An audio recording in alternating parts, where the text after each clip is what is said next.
Hello and welcome to another episode of Chasing Excellence. My name is Patrick Cummings, and as always, joined by Ben Bergeron every week on the show.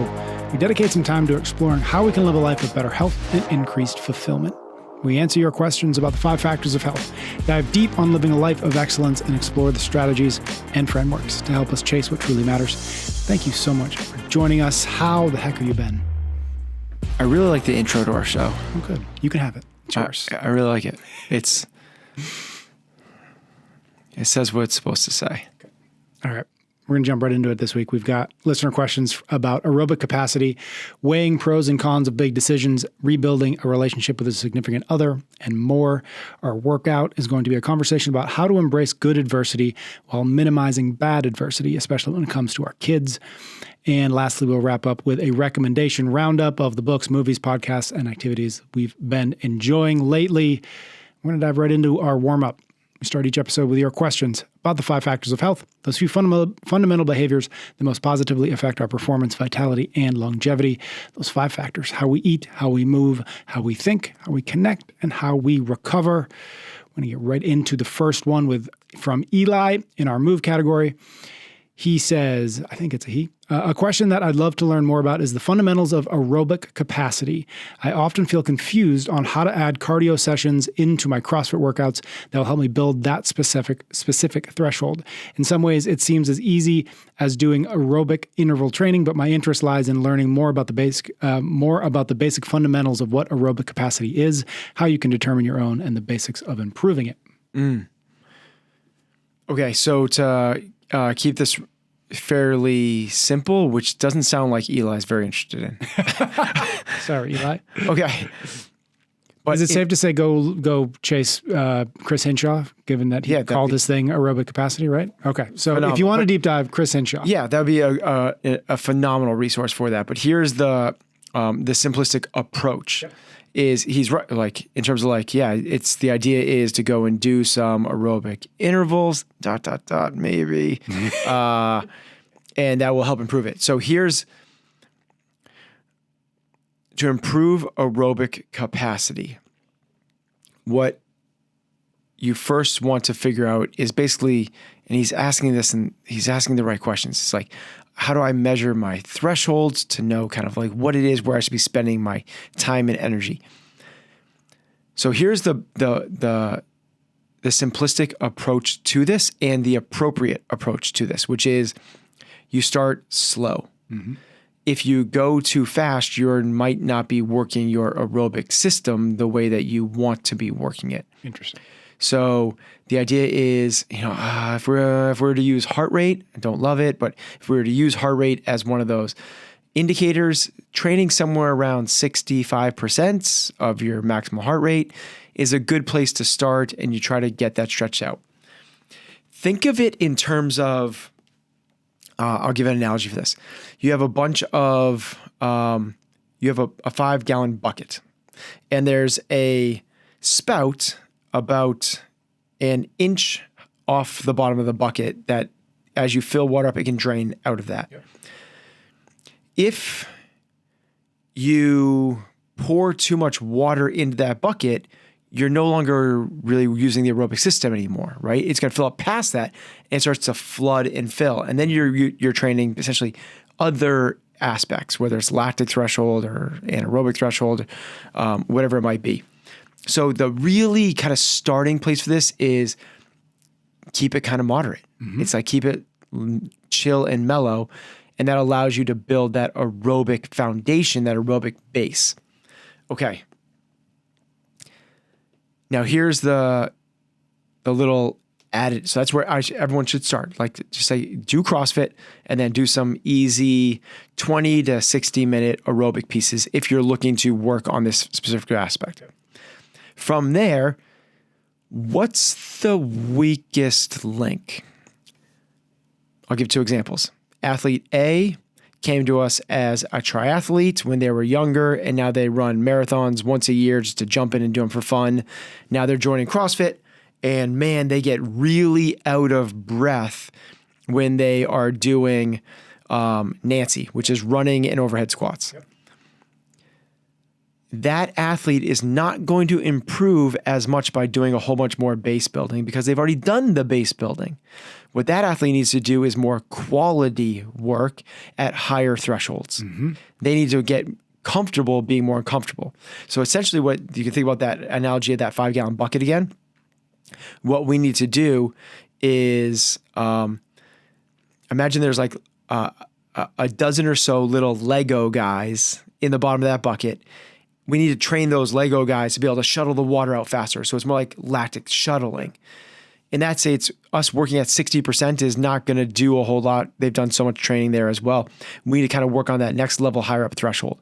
So this is where like the interval stuff would work really, really well for this type of athlete. We'd still be working in the aerobic system, but we want to be working a little bit harder and we want to be working for less time. Athlete B is the football player that came in and they just like superpower. They're a sprinter, they're a track athlete, they're a thrower, they're a bobsledder, something that lasts, 3 to 6 seconds. A former weightlifter, a gymnast. Like those athletes would benefit a lot more for the lower, longer, slower, whereas the people with that already as their base should be working more at the higher quality interval stuff.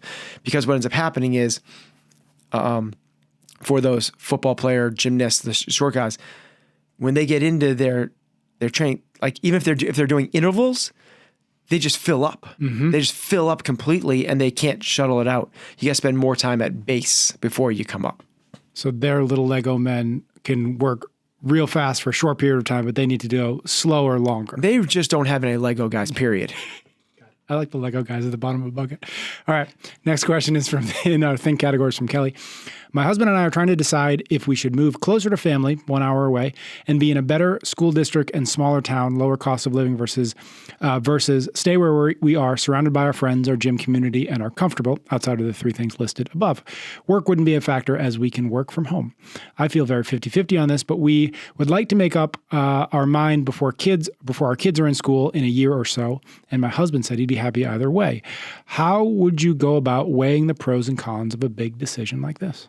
Okay, so she said we're totally comfortable except for the 3 things listed above, and those were so school, cheaper, and closer to family? Better school district, smaller town, and closer to family. Yep. So and cost of living is lower. So maybe there's 4 things in there. Okay.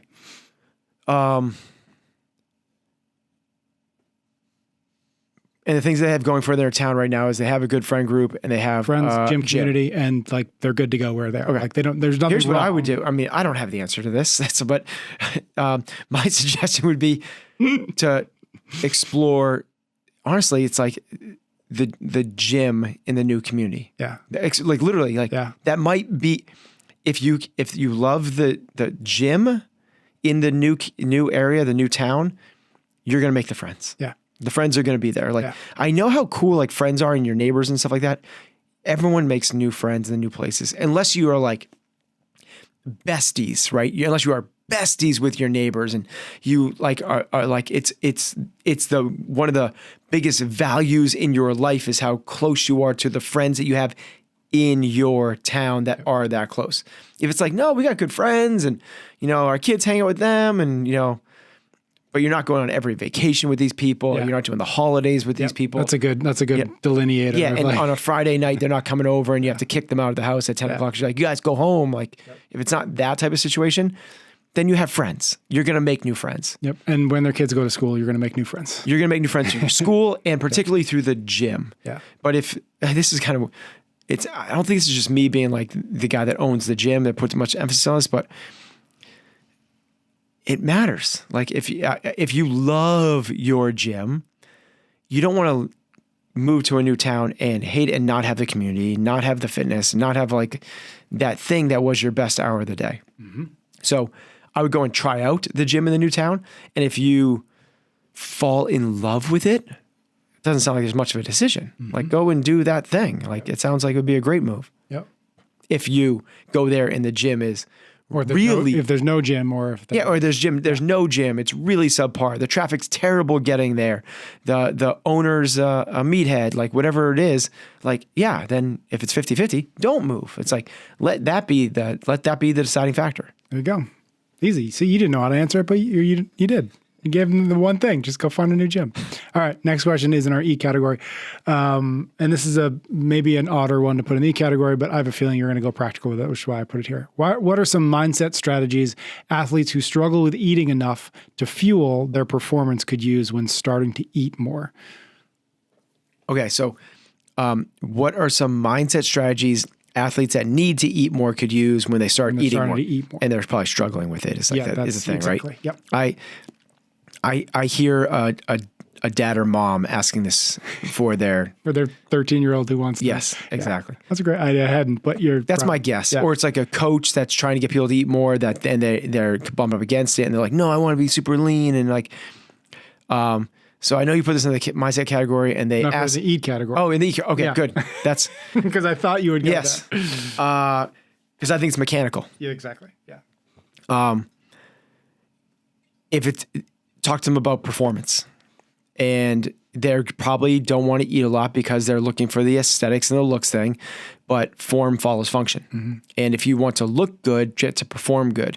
And you can improve your performance by fueling your body as an engine. The simplistic model of your body as a furnace has a lot of shortcomings. Your body is not a furnace. It's a much more complicated system than that. Yeah. But use what works with your athletes. So this person's asking to like, how do I talk to someone else? What is a framework, a mental model I could use? That's a really simple one. And yeah, it doesn't fit the bill for everything. There's a lot of complicated things going on in terms of the metabolism and how your body uses food to produce energy. But let's use the furnace thing. Mm-hmm. Like I like that idea from a coaching perspective. It doesn't have to be, I don't want to say this the wrong way. The word that's coming to my mind is like completely true. But it doesn't have to be like science. That's what I want to say. I know. Yes. It's that you want to use the things that are going to get you the results. Now, it's not lying because your body saying your body is a furnace is not a lie. It's just not the complete story. Yep. It's the reason you're using it is because simplicity is the thing that moves you forward. So you give this person this really easy understanding of like, hey, your body's a furnace. The furnace is there to create energy for the home, whether it's, to cool it or to heat it or to use the microwave or the lights. Like you need this thing that makes the thing go.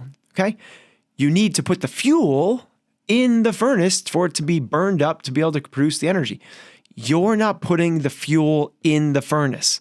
So because of that, it's grinding away and working very suboptimally. And maybe some days, like the microwave doesn't even turn on because there's not enough to go.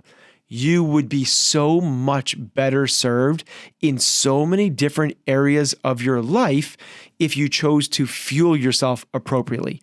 You would have better cognitive function. Okay, you would think better. You would sleep better. You would have better skin. You would have better energy. You'd have better performance. You might actually be more lean because you'd be more muscle, and muscle is this active thing that would burn more calories. Like you just give them like that framework of like, this is why it's good for you. Mm-hmm. Would it be the same answer if we got a little bit more specific in this question? It said they're having trouble eating enough because they literally just don't like eating that much food. Because what you had started that with was like, I kind of want to look leaner. I don't want to eat that much, et cetera, which I think is totally valid. But when I read this question, that's what I heard is I have to have a whole nother meal with another 25 grams of protein and another XYZ of starch and whatever. I would actually, for that type of person, I would probably go towards the numbers. Mm-hmm. I would go towards like macros or calories. Yep. Because people often just don't realize how little they're actually eating. Yeah, that's a great point. It's like, man, and it's because it's the way they function. It's the way who they are. And like, Dad, I just want to get bigger, but I can't do another like protein shake before bed, like whatever. It's like, okay, let's just count how much protein we're having through the day. So we're on the same page. At least then I'm not fighting you about this. Yep. But like little Billy, like we got to get 100 grams of protein in. We got to get the 100 grams and you've only had 45 today. Right. What? Yeah. When you have 2 shakes? No, you know what? Let's not do any more shakes today, but tomorrow let's have some eggs for breakfast. Yeah. You know how today you had cereal? Tomorrow let's start the day off different. Yeah. It's So like, get really clear of what that gap is between so where you need to be and where you are. get rid of the I think that's arbitrary great. stuff. Yeah, I think that's great. Cool. All right, recover question. I'm 25, train CrossFit 4 to 5 times a week. I've always had a quote unquote fast metabolism and have been able to eat whatever I please without seeing much consequence. And this still holds true today. However, I've been tracking my HRV with Whoop for about 4 months, and I've noticed that my heart rate, or my heart health rather, is not where I want it to be and is significantly lower than most people's, even when I'm quote unquote recovered. This also adds to my concerns about poor circulation and temperature regulation. I would like to make my heart health a bigger priority, and I'm wondering if you have any specific diet, supplement, or practice recommendation to help with this. Not looking for a quick fix, but looking to learn best practices. Okay. I love that. So not looking for a quick fix, looking for the long-term fix here. Do you have any diet recommendations? Read the first line again. The first line of the whole thing. Yep. 25, train CrossFit 4 to 5 times a week. I've always had a fast metabolism and have been able to eat whatever I please without seeing much boom. consequence. We found it. We found it. You can't eat whatever you please. You're wrong. Yes. Without any consequences. You just said it. I can eat whatever I want without any consequences. Yep. But there's consequences. Yep. Eat clean. Okay. Now the next thing. That's the snarky answer. Yep. Yes. Okay. Okay. Now the other answer to that is, yeah, we can clean up our diet. Yes, we could do a blood test to find out any sort of deficiencies we have or anything that's out of whack from a hormonal perspective. I would definitely suggest doing a blood test. But then the other place is HRV is probably more affected by stress than is nutrition. Yep. So this might not be a nutritional issue at all. This might be a stress issue. And people go like, no, I don't have that much stress. But meanwhile, they're wound up. Yep. They just don't realize that they're wound up. So I would take a self-assessment in that category is, am I a little bit more stressed and reactive to things than maybe I need to be? Yeah. And is sleep or quality of sleep, quantity of sleep Completely. is also effective? There's no HRV? one single category that you can pull out by itself and go, this is the answer. They are all intertwined. They all overlap. They're all, what is it? Concentric circles? What is that? That Venn diagram? Sure. I was like, we always mess that up. I don't know. I got to figure out once and for all, but they are all overlapping. Yeah. It is never just one category by itself. Because if you improve your mindset, you sleep better. If you improve your mindset, you can train harder. If you improve your mindset, you can commit to better eating. Okay, if you eat better, you have better clarity, cognitive function, you have better mindset. If you eat better, you have better sleep because you don't have digestive issues. They're if you eat better, interdependent. you can Yes. That word. Right? Did I like that? We got to put that in the intro. Interdependent. The interdependent behavioral factors that mostly commonly affect. That should be in our intro. Okay. Connect. This is from Adam. My wife is extremely into fitness and health. She's a CrossFit L1 coach and a yoga instructor. She lives and breathes health and fitness. I've been into CrossFit on and off for about 10 years, but nothing like her. This has caused a strain in our relationship. I have had a negative attitude towards her when she would talk about me getting into health and fitness like she is. I would always justify the reason of me not going or living up to my potential was my dedication to my career. I'm 100% dedicated to my career and providing for my family, but I've fallen short with connecting with my wife on something that she is so passionate about. I would have a negative attitude toward her when she was talking about CrossFit, and it really put a strain on our relationship to the point that she wanted to separate. I've dialed in my nutrition, attitude, and discipline over the last few months, and I'm the strongest, leanest, and healthiest I have ever been. My wife really likes the progress and attitude shift. However, she still has resentment of what it took to motivate me to change. She knows that the changes I've made are legit and not going to fade, but the damage from the past actions have been very hard for her to get over. Any advice on how we can both reconnect and move forward? Wow. Is Adam? Adam. This is a great. Yeah.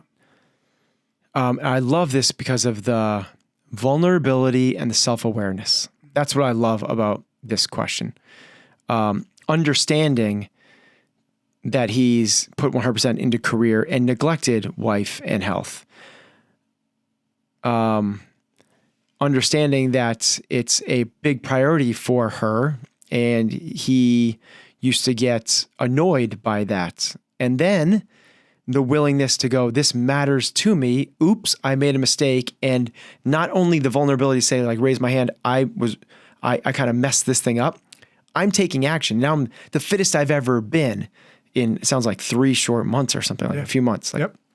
Okay, here's my So how do we move forward together Yep. on this? Because there's still resentment. I'm going to guess that this has been building up, it sounds like, for close to a decade. Yep.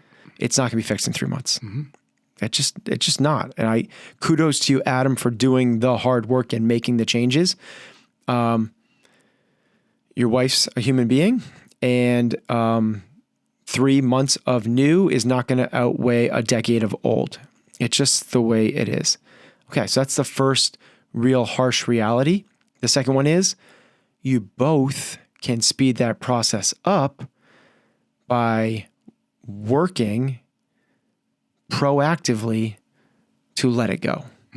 Because the past, it's gone. It's like the lying thing, like, oh, the past can hurt, but it's the past. It's like, No idea what that is. What is that? it's like the monkey, Rafiki, bops Simba on the head. King? The Lion King. Did Got I not it. say? All right, Did I not say the Lion You King? maybe did, but I just started blanked out? hearing a voice. That'd be so weird if I didn't say the Lion King. I just started going like Rafiki, like I went straight to, what is this voice, and do I know what it is? Oh my I got it. in the Lion King, the monkey bops Simba on the head, and he's like, remember "Oh, that hurts. What the heck did you do that for?" He's like, "Oh yes, the past can hurt, but it's in the past." That's kind of it. Like, yeah, it can hurt. Yeah, you did me wrong. Yeah, but like, really, if we're to embrace the universe, the world, our existence, our lives, and at a really fundamental level, it's just where we are right now. Like, you have to just like, there's nothing we can, literally nothing you can do. Maybe Elon Musk could change this, but you can't go back and change this thing. Like, it can not be changed. It's done.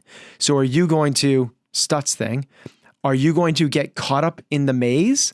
Because life is passing you by. It's going. Like, life, every single second, every minute, every hour, every day is passing you by. And the two of you guys are stuck in a maze, spinning while the world's going by you. You're forgetting to live your life because you're so caught up in the wrongs of the past that you can't be a part of the present. Now that's, how do we move forward to that? Awareness. Just like, and it's not gonna be easy. If you had a relationship 10 years that was like toxic, destructive, whatever it was, it's going to take some time to work through that. But the way we work through that is by wanting to work through it because you recognize the destruction you're doing to yourself. Spite or anger or Guilt, even on the other side. Yep. or like, but I'm going towards like this, towards the other person. Got it. Yep. That is, the saying is like, anger towards another person is like drinking poison and expecting the other person to be hurt by it. It's you. You're hurting you. So wife and husband together have to recognize that this is my responsibility, wife included in this, husband also included in this, my responsibility to take care of myself, to not keep going back to the past and pulling that up. Now, the really hard part about this is when, let's say, one of the partners is in that spot and the other one just keeps pulling back and keeps pulling back. You just have to stay present. You just have to stay compassionate. You have to stay empathetic. And you can't let their negativity, their resentment, their inability to move forward weigh on you. Way easier said than done. Yeah. Like, oh my, if there's a challenge that like I could use help with, it's this one, right? It's like when somebody like you really care about isn't giving you what you're trying to put into it. And the realization is usually that comes because you're not putting it all in yourself. Yeah. It's still like the ownership thing. We still have to go, nope, there's something I'm doing here. It's on me to try to make the best of the situation. Like we've talked about before, it's like everyone's a coach. I'm the coach in this. I'm trying to get my athlete, my student, my mentee to be as good as I can. What's the most productive way I can do that without telling them the thing? I have to be a little bit like Obi-Wan Kenobi, Jedi mind trick type thing. It's kind of like take the work around to get this thing to be where it's supposed to be. Yeah. How much do you think, When I read this question and listening to you, one of the things that pops in my head is like much of the healing here probably won't have as much to do with health and fitness as you think it will. In other words, the answer is not like we go to the gym together all the time now. That's probably helpful. It's right. Certainly, this is probably. But the real solve is the health and I think fitness, it's probably the gym, the yoga was it's such a good point. So like I think it's probably like the health and the fitness was probably an easy thing for the wife to point to. Yeah. It's like you're not here for, but it's really like you weren't here for me. Yep. Like I was trying to live a fulfilled life, and you left me for your career, and that was your only true care in life was that. And I think that it's a great point when the husband can recognize that it wasn't just the health, it wasn't just the fitness, and you getting that much fitter is also like, oh, maybe that wasn't the solve to this. It was on a much deeper level than the superficial, I need you to go and do thrusters with me. Right. All right. We're going to take a break. We're going to be back with a conversation around conditioning and how our conditioning in our lives play a factor, and especially a factor with our kids. So stay tuned. We are brought to you this week with support from Caldera Lab. Head to calderalab.com and use the code excellence to get 20% off their lineup of high-performance skincare. Gentlemen, if your face deserves some love, like mine did, look no further than the scientifically vetted products from Caldera Lab. In a study they conducted with 53 participants over 60 days, they found that 96% reported healthier looking skin, 91% reported smoother looking skin, and 89% showed increased radiance and luminosity. I mean, come on, whose face couldn't stand for an increase in radiance and luminosity? Well, you could have it with just a little bit of effort in Caldera Lab's products. All it takes is a few minutes in the morning and in the evening, and the regimen. Caldera Lab's bundle that gives you everything you need to shine, including a nighttime multifunctional serum that will help your skin look tighter and smoother, reduce wrinkles and fine lines, and deliver over 3.4 million antioxidant units to protect your skin. Committed to transparency, sustainability, and excellence, Caldera Lab is on a mission to better men's skincare around the world. Head to calderalab.com. That's CALDERALAB.com and use the code excellence to get yourself 20% off. Your face will thank you. All right, we are back. I just said 2 minutes ago conditioning. I didn't mean physical fitness conditioning, so I want to make sure that's clear. Here's the question, and this is from a listener. On the show, you talk about conditioning quite a bit and how it plays a large role in our lives, that our experiences create the lens from which we view the world, and that we are often products of our environment. Another frequent topic of discussion is adversity and how it most often has a positive reaction when it comes to personal growth and development. As parents of young children, how do you find the balance between unhealthy conditioning and necessary adversities, particularly regarding what young children may or may not be exposed to at school? Should I homeschool and create the environment in which I'd like for their conditioning to take place, or send them off to school where they can learn to deal with all sorts of adversities, some of which I'd rather they didn't? Wow. I said this in a previous episode. I feel like, maybe this is just all me. There's a lot of young parents, a lot of like kid questions. And well, it kind of makes sense if we all found CrossFit when we were like our late 20s, early 30s, which is kind of what was the target market when CrossFit came about. Fast forward 10 to 15 years, that makes a lot of sense. Okay. All right. So I love this question because I'm at the beginning of this too. There's a lot of you're at least a little further down the road than I am. So a lot to selfishly. This. Okay. So let's, before we go into like the specifics of the questions, just lay out what we mean by this conditioning. Yeah. And throughout our lives, we experience things, and those experiences lay the foundation of a program that we then run for the rest of our lives. So it's another word for the conditioning is programming. You become hardwired, pre-programmed to respond to circumstances based off of the past experiences you've had. Mm-hmm. Now, here's the thing that we have to address before we get into this question, which is it is actually not, and this is going to answer the question for the, did they say their name? No, we don't have the name of this one. It is not the experiences that create the conditioning or the programming. It is the way that we interpret those experiences. So as a parent, the thing that you want to do, you don't want to put them in a bubble. That's the exact opposite way to do this, because then they're not going to get the exposure to these things, and you're going to precondition them that life is a bubble. Stimulus is not the problem. Yeah, it's not the stimulus. It's the way we respond to the stimulus. So let's give an example of this. Let's say, I'm trying to come up with this in real time. We have like, when we do the laundry, is it normal? Like when we do the dryer, like it buzzes when it's done? Yeah. Right? Let's say for giggles, every time that buzzer goes off, both parents freak out in the house. Yep. Right?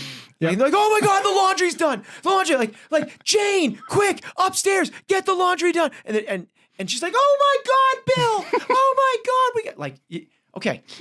There's an experience. I apologize to everybody. The volume just jacked up there, but okay.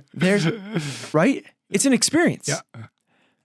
But it's the way that experience was interpreted. Like, oh my God, laundry is a really stressful thing. Like, I don't like it when when you grow up and you're older, guess what's going to happen? Like, every time the laundry's done? Yeah. So it's not a matter of laundry done. That's not the thing. It's the way that we interpret and respond and react to those things. Now, it's a kind of a weird example, and you're like, okay, but that's not our reality. Okay. Let's say it's a good example, right? Yeah. What happens when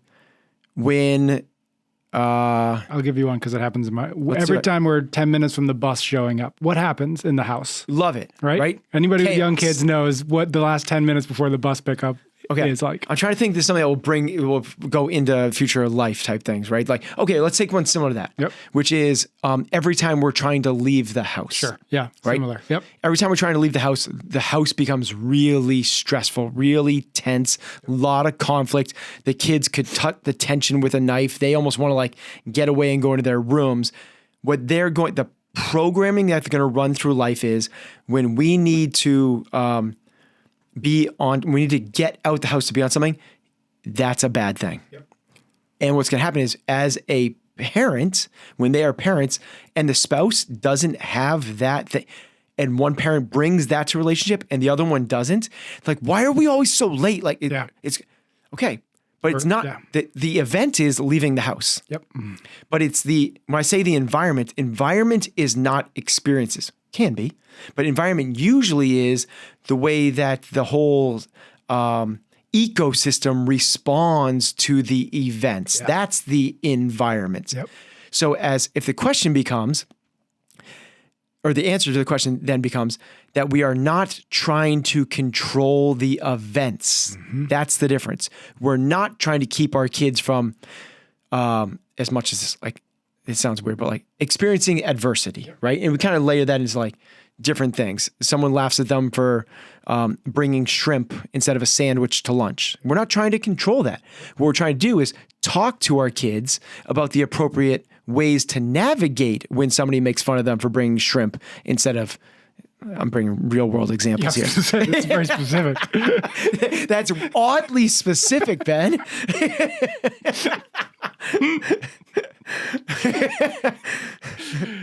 So the goal is like, not like, oh my gosh, that's terrible. I can't believe, and like freak out about it at home too. Like the kid felt bad about it at school. They come home, bring that baggage home. They go, Mommy, like, you're not gonna believe this, but like, I got like, everyone was pointing and laughing at me when I was eating shrimp at the lunch table. And they go, that's terrible. That's so, and like, I'm going to call the school and I'm going to talk to the parents and you shouldn't have to deal with, like, now it's like, this is how we deal with things. That's how we deal with it. Yep. As opposed to maybe a more controlled, maybe a less emotional, maybe more productive conversation, which puts you in control. Yep. That's how, what we're doing is we're creating opportunities for us to layer down productive programming. That's the difference. Now, the unfortunate truth is that not everyone grew up in an environment that people were aware of. Like not everyone's parents listened to Chasing Excellence, right?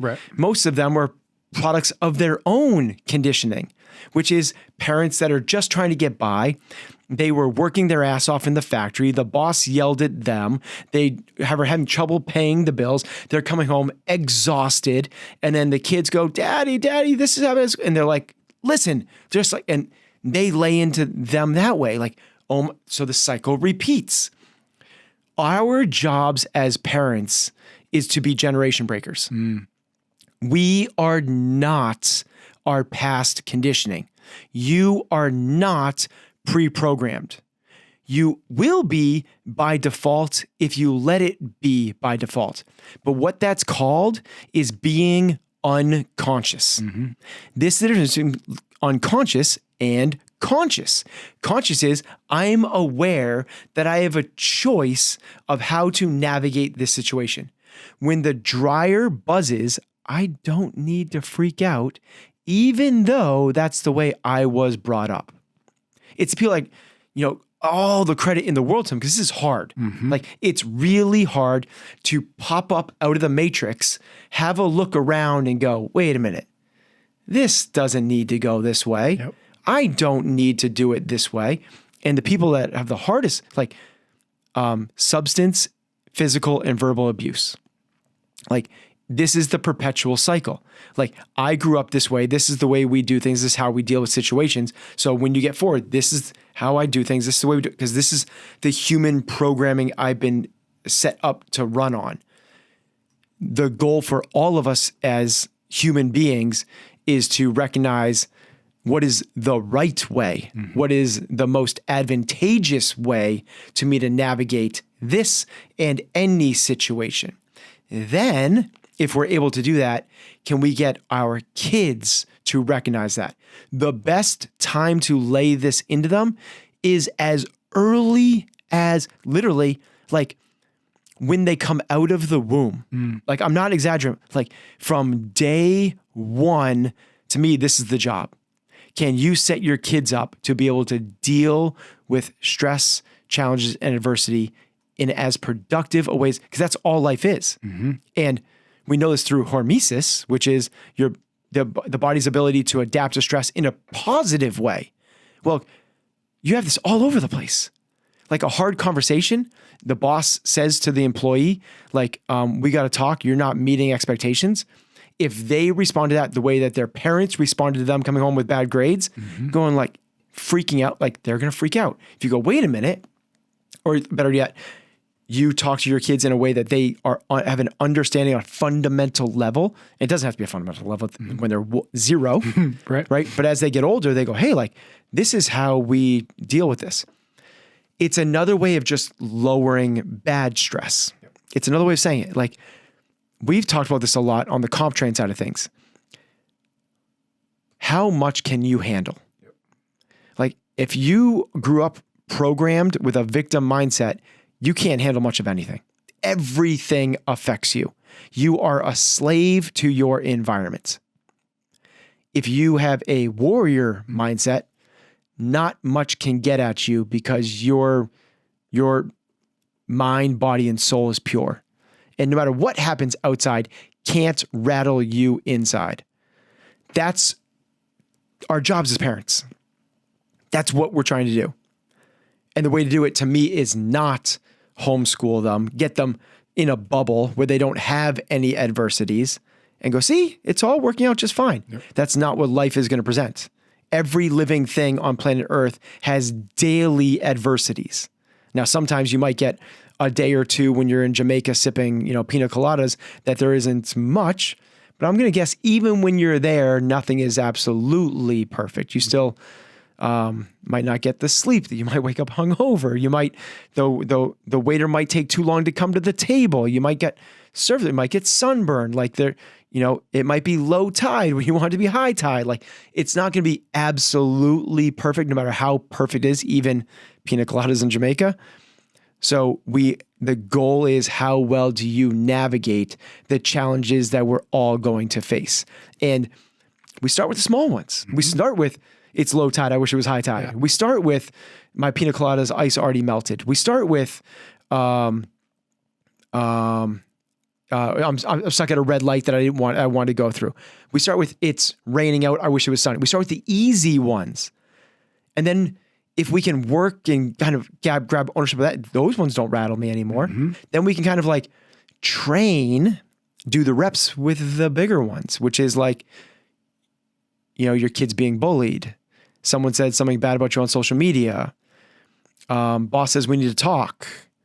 Your spouse loses their job. Like that might be a big one, right? Yep. That's it. We'll save that one. Those other ones you can train with. You can work on those things. I guess if your spouse loses a lot of jobs often, you could use it as training. Right. Or maybe it's a job they didn't like or whatever it is, but then there's the big ones, right? Kid gets sick, lose a loved one, you lose a job, you can't pay your bills. What my contention is like, survive those. Don't worry about bringing the warrior mindset to your kid getting cancer. Like, survive it, dude. Like that's, I just want you to get through this. Just get through it. But my take is if you trained yourself on the little ones to where they're not even a thing anymore, and you're really aware of those middle ones, when the big one hits, it won't hit with the same impact it would have otherwise. And that's the objective. And that's the goal of this whole pursuit.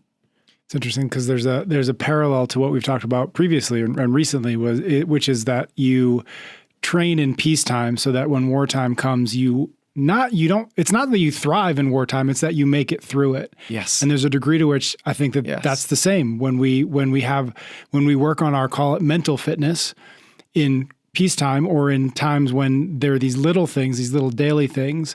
When the big things come, again, it's not that we thrive. You're going to get knocked. You're going to get knocked. Like, let's just call it what it is. Yes. But it might be the difference between being genuinely knocked out and knocked down for a little bit. And that's the difference. Love that. So it's like, put some like concrete or hypothetical situation. This like really small thing, right? Like it's your birthday or you had a camping trip planned and it's raining, right?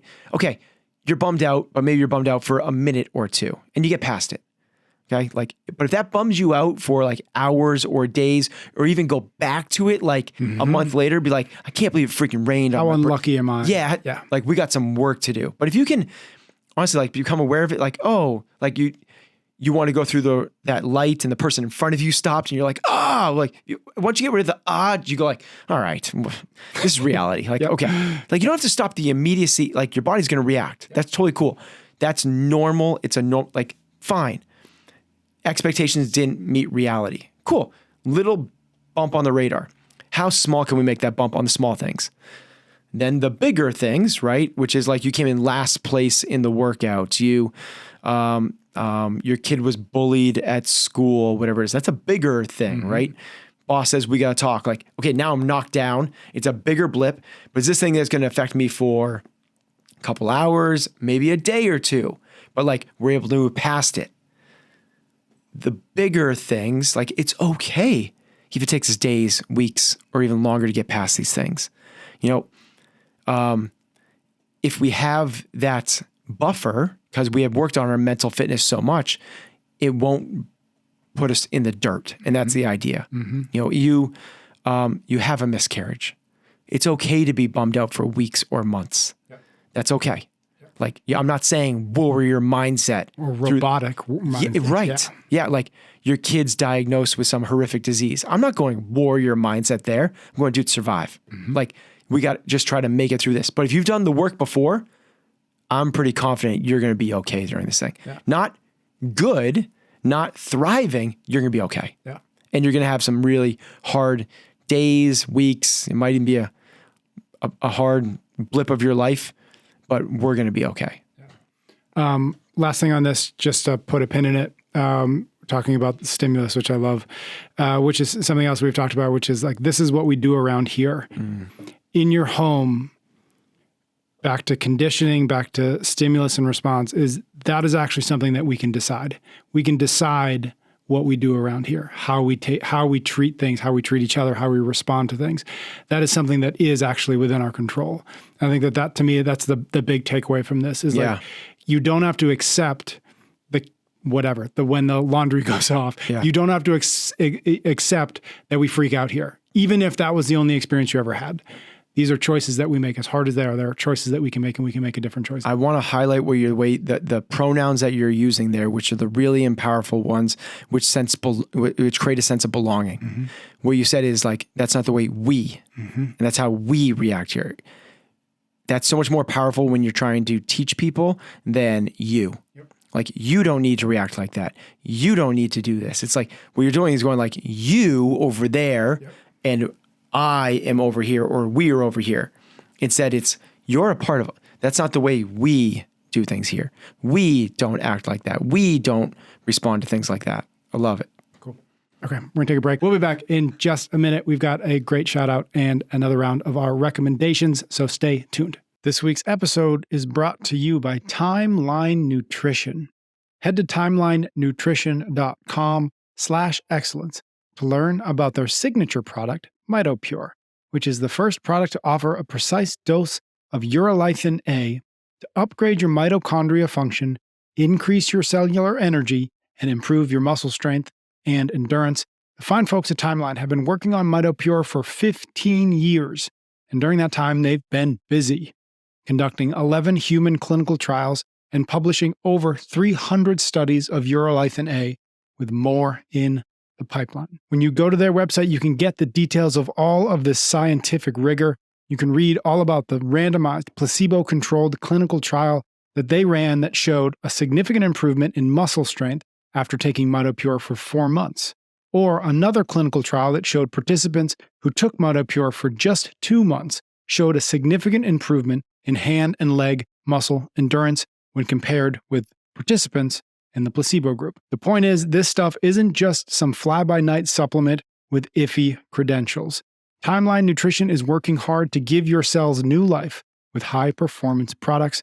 They've got 3 products to do so: a berry powder you can mix into a smoothie or shake, a whey protein powder, and soft gels for those who like it quick and simple. To try it for yourself and to get 10% off your first order, head to timelinenutrition.com/excellence and use the code excellence when you're ready to purchase. Again, that's timelinenutrition.com/excellence. All right, we're back. I'm gonna do a quick shout out. Shout outs when we read a note, a comment, a YouTube comment or a review on Apple Podcasts. Just as a way for us to say thank you to you guys out there for sending us these. This is from Bill. He says, I've listened to the show for a long time and greatly enjoyed it. One piece that has been a theme over time is the message that the universe will give you exactly what you need to evolve your consciousness and propel you towards something greater.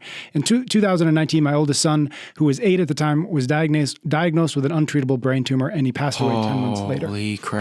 The thought that everything will have a greater purpose is something I have thought for a long time, but through both his 10-month battle with cancer and the year since, it has been helpful to hear repeatedly over time. My wife and I have said many times that that if this had to happen to anyone, we were glad it was us, because we are mentally strong enough to be able to handle both in the moment and after. What spurred me to drop a note was a recent episode where Ben talked about the concept that maybe one of the greatest things in life is to experience all human emotions, good and bad. And that when our day comes, we will have been lucky to have had that experience. Keep up the great work. And I love the new show format. Wow. So thank you to Bill. Awesome, Bill. Yep. All right, cool down. Recommendation roundup, just when we take a few minutes to just let folks out there know what we've been enjoying: books, podcasts, films, activities, things. I'll go first because I really only got one this time around. And it's coming off the back of our 30-day challenge that we did where we cut our social media down. And I was thinking a lot about not only social media in general, but I think we focus too much on social media, and I think we need to focus more on the phone itself. I think the phone is actually the catalyst for all the things we don't like about social media, and we keep trying to blame only social media for issues that can actually be solved at the phone level, if that makes sense. I think the phone is something that started out as a tool, and it's become I don't know if it's a crutch or if it's a weapon, but it's one of So those you're saying two like things.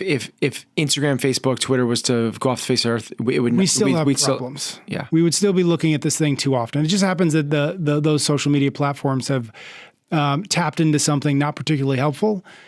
I think there's a destructive level to those things. I agree. I'm not saying that they're not. I'm saying that if we ignore the device, the tool that they're on, that they're delivering it to us on, then I think we're not solving the actual problem. So all of that to say, what I've been working on, what I would recommend folks do is to do two things. One, which is get really clear on giving your phone a job, which sounds silly, but what is the actual purpose of this thing? This tool, which it should be a tool. It should not be something that we use for everything all the time. And then the second question is, or the second task, the second thing that I've been doing, which is give the phone a place.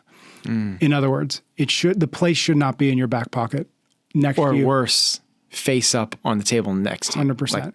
And so the job thing's a little bit more obvious, but for me, when I think about that, I try to break it down into like, what is this device actually doing for me that I can't get anywhere else? Or this is the ideal form of getting this thing, right? And so I think about the obvious things, phone calls, right? Communication, even maybe text messages. I think podcasts, I think they're perfect podcast delivery systems. GPS, right? Like, so getting really clear about like, what utility am I getting out of Let's pull on this a little bit. I like those ones so far. Okay. Yeah. So like, communication. So either phone calls or text. Yep. Email? I think that's a person dependent. I don't use my phone for emails really that often. And I find that each person can kind of determine on their own. I mean, like, listen, if you have a sales job and you're like, I need to, I'm not going to tell you to not use it. For me, I don't. Okay. So communication. Yep. Communication. I like the GPS. I like the podcast. Yep. What else what would be another,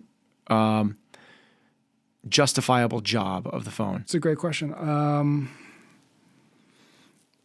To me, I would have said almost none until you listed those. Yeah. So those are I think there was like three in there that were really genuinely useful. And then everything after that, audiobooks, maybe music, great one. So we can say like podcasts, audiobooks, like they're perfect for that. You can take it on the go. You can plug your head. So to me, like those are like, there's no really better version of that. You could say you get a GPS, but like why? I don't want to buy a GPS. And so those are the three things, and maybe there's four. Like those are the utilities of the phone. Everything else is unnecessary. Now that doesn't mean like get rid of all of it, but it's helpful, I think, to me to say all of that is like a bonus. If I lost it all tomorrow, I'd be okay. Right? That construct, that perspective in real time right now is changing my relationship with my phone right now. Completely. Cool. That's really cool. Yeah. So that's the first one. And then give your phone a place. This is the other one I've thought about before. This one is the new one for the social media thing, which is like in your home, put the stinking phone somewhere. It shouldn't follow you around to every room. When you're at work, put the phone somewhere else. Here's my question for you, because you're probably better or worse, whichever way you look at this, than I am. I get the thing like you're so hard to get a hold of. Mm-hmm. How do you navigate that? Is yes. But I need to get what if I need to get a hold of you? I think there are probably two.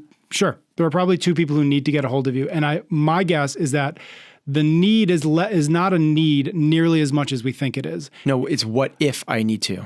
Sure. What if? How many? And I'm not, obviously. This is my question: is how often? I'll use myself. How often has my wife called me, and it is absolutely essential that she get a hold of me in that moment? Probably twice in our entire relationship. Mm-hmm. And so what we're doing is saying, just in case one of those things happens, I need to make sure I have this phone on me and on and available all of the time. Right. That I think is where we fall. Right. That is where I think we're failing, is we're assuming the worst might happen at any moment, except evidence shows that the worst almost never happens. And so we're willing to accept. You're essentially like a prepper. Yeah, yeah. We're willing to accept all the negative that comes with this. Think how much time you're wasting building your bunker in your backyard just in case this thing happens. And I get it. What if? Yep. But are you willing to all the downside for the very unlikely chance that there's that one moment, really those two moments.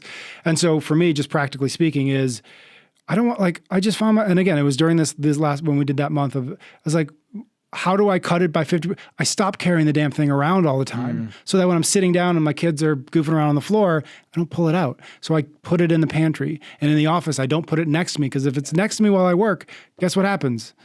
I have a moment of, I want to be distracted. I pick the thing up. And so creating a place, putting the phone in that place, to me, and then asking the other question about like, what is the utility of this, is the beginnings of what I started this with, which is like, we need to break up with our phone. And if we do that, we'll break up with all of the negative externalities of that phone, including social media, attention high, all the bad things that come from social media and everything else, right? Like everything else comes from, if we're able to break up with our phone better, faster, more completely, I think there's only good things that come from it. So my recommendation, this I swear is a recommendation, is those things. Get clear on what's another useful. Old man rant. I know. What's useful, and then where does this phone actually live? I can't wait to see you when you actually are an old man. When you're like actually like, we'll be on episode like 3,000. When so you're like 88 years old and we're still doing Chasing Excellence, you actually like really, you'll probably be the same. Yeah. You're the same as you were. I hope we're still doing Chasing Excellence. Yeah, amazing. All right, I'll give you. That was a rant for me. So I'll give you. Here's something which is really kind of interesting that I walked. So it's something I've reinstated back into my life. I go in these kind of like waves in terms of like before a workout, how much emphasis I put in the warm up. Yep. Okay, so I've always had to do something, and I'd say like, because like I'm kind of sticky, it's like you are also an old man. Yeah, I just need to like be able to get below parallel and my arms, like I got to warm up. Yeah. For whatever reason, I really stepped away from foam rolling for like years, and I brought that back in the last maybe 2 or 3 months, and it has made dramatic changes. Cool. Dramatic changes. I will also admit to having lost the sight of foam rolling. And I know this as a coach and an understanding of the physiology and what actually is happening. And if you stretch an already stretchy muscle, I say if you stretch a muscle that needs to be you're not going to stretch the tight areas of that. It's going to stay all bounded up. Well, that's why you need to kind of work on that myofascial release type thing, and the not only the tissue length but the quality of as well. And I've seen marked improvements in flexibility. And I've done like these self-imposed flexibility challenges. I try to do a split for a while. I remember that. I'm gonna do yoga forever, and it's like foam rolling has improved my flexibility as much as dedicating to a split, which ended up becoming Ramwad. Yeah. Why am I saying that? No, it was Ramwad. It's not GoWad. Sorry, GoWad. GoWad. That's why I was like, why am I? It's not right. I know it's GoWad. That's terrible. That was okay. Which led me into doing GoWad, and then I did yoga for a very long time. Both of those had very positive effects. And I don't want to say foam rolling is better, but I'm seeing equally as drastic improvements from foam rolling as I saw from those other two things. And to GoWad's fair point, they have foam rolling involved in it, so I don't want to say it's not that. Right. But you brought it back. But the foam rolling, I foam roll probably for 10 to 15 minutes before I do anything in the gym. The first 10 to 15 minutes is that. Perfect. All right. Speaking of challenges, I forgot to mention at the top of this that we're at the beginning of our latest 30-day challenge. Yes. We are aiming for 300,000 steps over the course of the 30 days. Let's go. So do not forget. I'll ask you about that next episode. In the meantime, thank you out there for listening. Thank you for your ratings and your reviews. Thank you especially for your questions. If you would like to get a question into the queue, find me on Instagram, PS Cummings. Drop me a DM. I'll get it into our queue. Until next week, Nope. Ben and I will be back next week for another episode of Chasing Excellence. The number of times I've done that.